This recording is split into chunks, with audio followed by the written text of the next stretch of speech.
And welcome back to Straight Talk. So, from one tragedy to A local annual success story. Yeah, the 26th annual Mohawk Miles took place. 26. Holy smokes. Yeah, it's been going on for quite a few years. Holy smokes. Did you Since run? I was still young. No, I'm not a runner at all. well, you could have walked. But no, Did you go? no, I didn't even go. You didn't get sent on that No. on that beat. No, I was busy, but I guess congratulations to everyone who did go and participate, and if they won a medal or just went out there to exercise. Yeah. Do we know how many participants there were this year? I think there was like over 100 or something. 100. I wonder what the high. I thought like at some point I thought it was like 1,000 or whatever.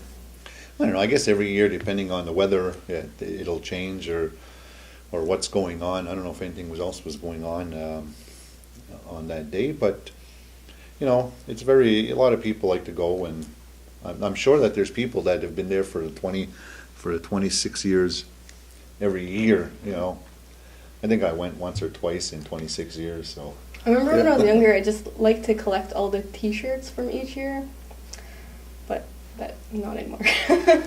But I guess we'll throw to a clip interviewing Davey Dibo or Sharon Rice about the event. So let's go to that clip. The Mohawk Miles helps to promote health, fitness, friendly competition, and it's a real community spirited event. And this was our 26th annual Mohawk Miles. So there's different racing distances, 1.6 kilometer, 3 kilometer, 5 kilometer, and 10 kilometer. There's also the 5 kilometer walk for participants who like to do do our walking event. We had approximately 175 participants, as well as all our other volunteers and all that. So there was well over 200 people that were involved in this year's event, which makes a great community event.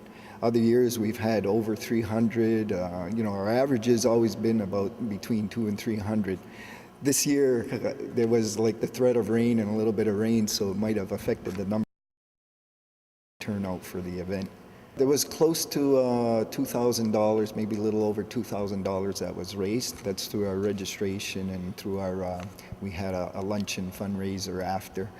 So that money always helps out with our operating expenses and activities for the youth each year. We have a lot of different age categories, from tiny tots, from young kids right through all age categories, right up to a master's division, which is 60 and over, and female and male.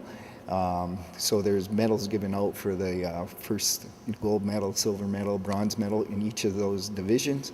And also we have some special awards that have been given out over the years.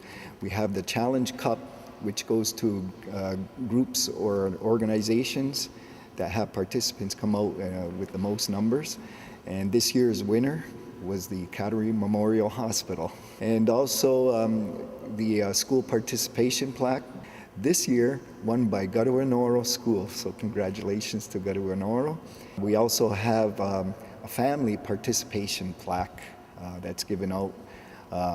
And this year there was a tie actually, and that went to Dr. Broomer, who works at Cattery Memorial Hospital, his family, and also to Sonny Goodleaf, the late Sonny Goodleaf, and his family came out in memory of him, and they tied. And another special award, we call it, it's the Bob Abrera Award, and it's in memory of the late Bob Abrera, who participated in every Mohawk Miles right from the start. This year the award went to Mike Sky again. It's his 3rd year in a row. We'd just like to thank all the sponsors that help us out each year. It helps to make the event successful. One of our main sponsors each year since 1987 is the Case Populaire Ganawage, who sponsors the Mohawk Miles t-shirts and shirts every year since 1987. And it's designed by Marion Snow, who works here at the Youth Center, and it's been the logos have been designed by her for a number of years. And we'd also like to thank all the participants who came and who did the running and walking, and hope to see everybody again next year and in future years. It's been really great, and we'd like to thank the community for the support for Mohawk Miles. Thanks to the youth center for doing that interview. What other events that happened? We weren't on last week, but in the last 2 weeks since we were last on, there was that great show that took place at the church. Yeah, it was I the missed church. it. It was organized by Step by Step. By Step by Step, and had a lot of the kids, and it was a chamber orchestra, and a couple of local talents.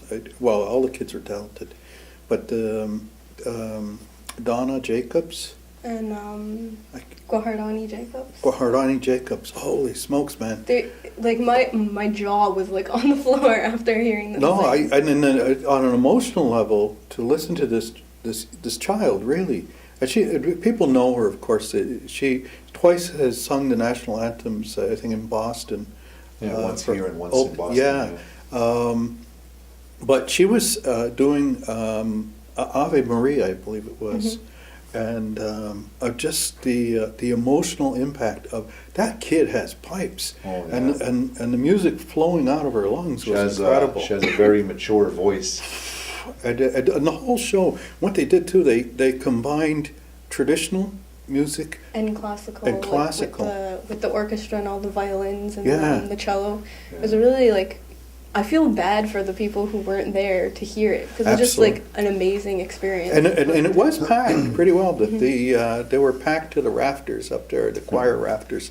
But I don't know if you noticed, but there was one little thing, and I found out later. I'm just in the last week, but Sandra Deer, there was that thing where she was going like that. She was trying to take the moisture off the top of her drum, and remember it sounded dull. But what I learned is that the orchestra, the musicians, the chamber orchestra, they tune off of the drum. So whatever pitch that drum is coming off of is what they play to, and that's how they one of the ways they tuned what they were playing to the proper key. Absolutely stunning. If it happens again, don't miss it. For $10, it was worth 10 times that, in my opinion. So congratulations to the organizers at Step by Step and everyone else who participated. All the and kids. that were in it. Good job. So, education. We're going to stick with the theme of sort of youth and stuff. But there was, in the last week, there was a rally in Ottawa. On Thursday, the Ganawalga Youth Forum sent a delegation to Parliament at Hill for the education rally that was organized by the First Nations Education Council. And not only members of the youth forum went, but just community members and students from KSS. There's like 2 busloads of people. Yeah. And it's like some people drove too. There's like around 60 people. And at the actual event, there was like hundreds of First Nations people like, gathering. So. Mm-hmm. And what was the theme or reason for everything? I guess to show, to kindly demand to Parliament that we're not gonna stand up for I guess the underfunding in education. Because of all the cutbacks that Yeah. are going on in First Nation It's not, and communities. it's not just cutbacks too. It's just underfunded compared to what the provinces give to every other school.